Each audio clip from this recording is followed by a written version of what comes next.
Et si l'humanité venait à disparaître de notre planète ?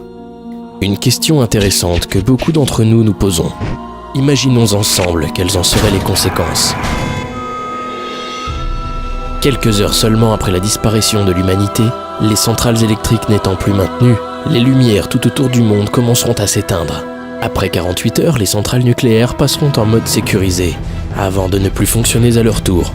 Les panneaux solaires seront rapidement recouverts de poussière, ce qui les rendra juste inutiles.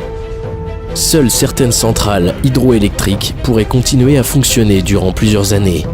Après une dizaine de jours, les pompes de protection contre les eaux souterraines ne fonctionneront plus, et les voies de métro se retrouveront donc inondées. Les animaux domestiques enfermés commenceront à mourir de faim et de soif, ainsi que des millions de poulets et de vaches, et autres animaux de la ferme. Seuls les plus résistants réussiront à se faire un chemin et entrer dans une lutte impitoyable pour leur survie.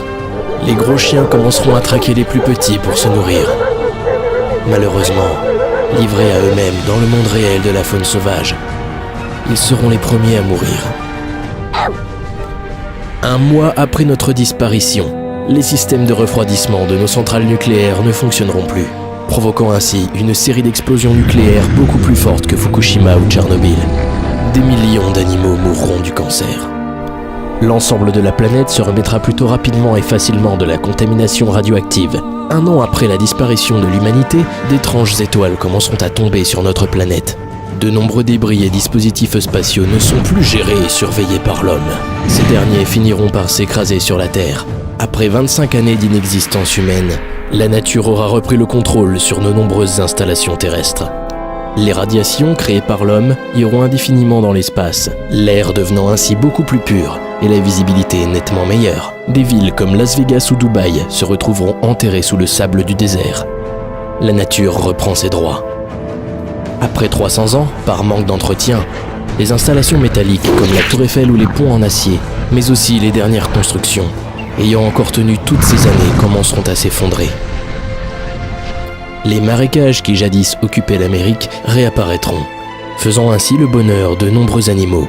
Toute trace de l'humanité disparaît, et la nature ne cesse de reprendre sa place. Seules quelques installations de pierre, ou encore dans le désert, se dégradent beaucoup plus lentement par manque d'humidité. Nos déchets plastiques ne disparaîtront jamais. Ils finiront dans l'eau, déposés en sédiments. Après 50 millions d'années, toute trace de l'humanité aura définitivement disparu.